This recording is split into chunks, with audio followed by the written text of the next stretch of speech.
আমরা যাচ্ছি এখন দুর্গম একটি রাস্তা দিয়ে, যেখানে একজন মৎস্য শিকার করতেছে। রাস্তাটা খুবই ভয়ানক, যখন তখন যে কোনো প্রকারের বিপদ হানা দিতে পারে।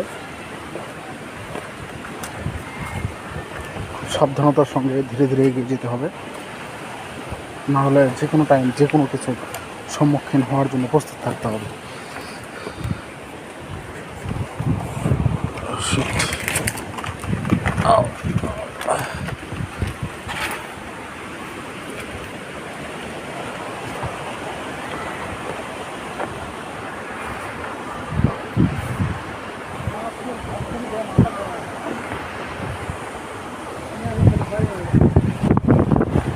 বড় মাছ